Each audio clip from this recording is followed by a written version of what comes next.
Hoje, os senadores ouviram o ex-governador do Rio de Janeiro, Wilson Witzel. Witzel decidiu se retirar da comissão depois de ser perguntado sobre as denúncias de superfaturamento na compra de respiradores durante a pandemia. Inicialmente, ele até respondeu às perguntas, atacou bastante o presidente Bolsonaro, o governo federal. Witzel disse que o presidente deixou governadores e prefeitos desamparados e afirmou que houve atraso no repasse de verbas do Ministério da Saúde. Ele chegou a bater boca com o senador Flávio Bolsonaro, que é filho do presidente, né? Witzel disse ainda que tem um fato gravíssimo a revelar, mas que só poderia fazer isso em uma sessão em segredo de justiça. Para analisar o depoimento de Wilson Witzel, eu falo agora com o colunista do UOL, Leonardo Sakamoto. Oi, Sakamoto, boa noite para você. O roteirista aí do Brasil parece que estava inspirado, né? Porque o Witzel estava ali morto politicamente, foi ressuscitado por senadores governistas para participar da CPI. Ele atacou bastante o presidente e depois, quando seria alvo de ataques mais contundentes dos senadores governistas, usou da decisão do ministro Nunes Marques, indicado por Bolsonaro, para sair da CPI, né? Mas como é que você avalia esse dia, essa quarta-feira em Brasília? Sakamoto, boa noite. Boa noite, Diego. Boa noite a todos e todas. Então, o ex-governador Wilson Witzel soube bem utilizar o momento, o tempo que deram para ele, né? O palanque, né, que a CPI deu para ele neste momento. Então, inclusive, eu até achei estranho quando alguns senadores governistas, semanas atrás, estavam celebrando ainda a ida de Wilson Witzel, né? Porque é o seguinte, o Wilson Witzel é um governador que foi cassado, sofreu impeachment, foi retirado da cena política.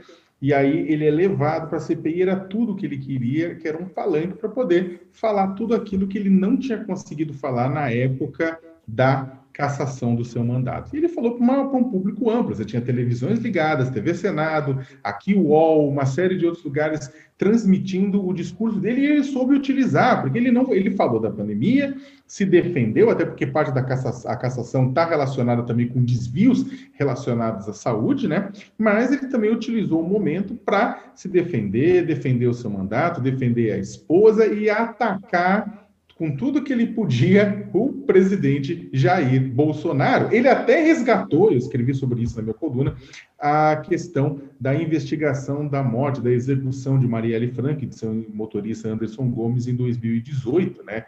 Insinuou, inclusive, num bate-boca que ele teve com o filho do presidente, o senador Flávio Bolsonaro, que uma intimidação, o porteiro, né, do condomínio Vivendas da Barra, naquele caso famoso daquele depoimento do porteiro, que inicialmente tinha falado que tinha ouvido a voz do seu Jair autorizar a entrada no condomínio de uma das pessoas que é acusada de matar Marielle, mas depois o porteiro voltou atrás e disse que não ouviu coisa nenhuma, e aí o Witzel falou, insinuou, né, do Flávio, soltou essa insinuação que ele não ia intimidá-lo como intimidou o porteiro, né? E aí, também o Witzel disse que tem revelações gravíssimas a serem feitas com relação à corrupção no Rio, que tem fatos graves a revelar com relação ao caso Marielle Franco. Aí você me pergunta, o que tem a ver o caso Marielle Franco com o caso da CPI? Nada, absolutamente nada. E isso é uma prova de como o Witzel soube conduzir. E o mais interessante, a gente pode até voltar depois e falar parte do depoimento, o mais interessante é que, no momento em que os senadores governistas, né, no momento que o senador Eduardo Girão começa a questioná-lo sobre os respiradores,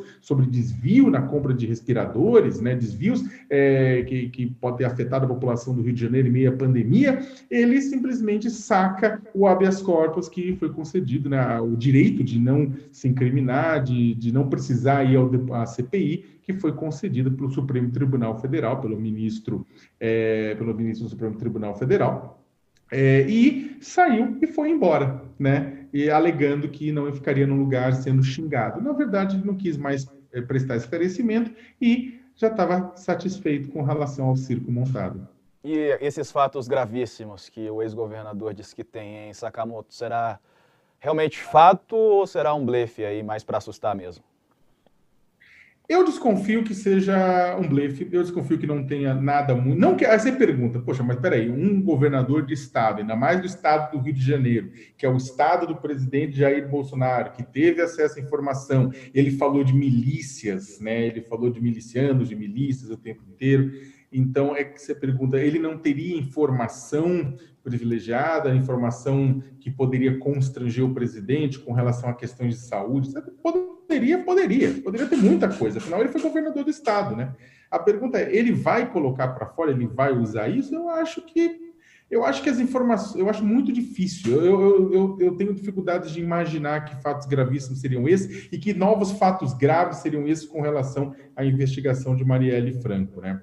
E é interessante, né, o Diego, analisar uma coisa que houve muitas vezes na fala do ex-governador, você notava, inclusive, uma guinada, né? Ele falou de Marielle Franco, citou de Marielle Franco. Vamos lembrar que durante a campanha eleitoral de 2018, o deputado federal Daniel Silveira, que inclusive agora usa um adorno, né, uma tornozeleira eletrônica, né, e um outro deputado estadual, o Rodrigo Amorim, eles, num ato de campanha de comício, eles rasgaram uma placa com o nome de Marielle Franco, em outubro de 2018.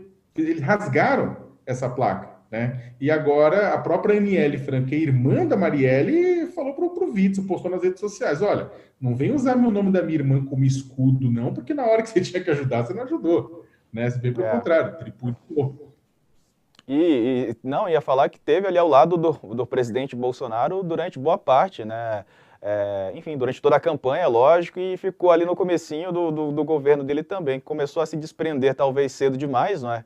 Quando já se colocou como pré-candidato à presidência, não é, Sakamoto? E aí, é claro, o caldo entornou, porque pegou um adversário grande aí para ele, talvez não tivesse preparado para essa batalha. Você está coberto de razão, Diego. Tipo, você tem um problema na política nacional, que é o pessoal que, na verdade, acaba se antecipando, né? Tipo, as datas, o pessoal ansioso, né?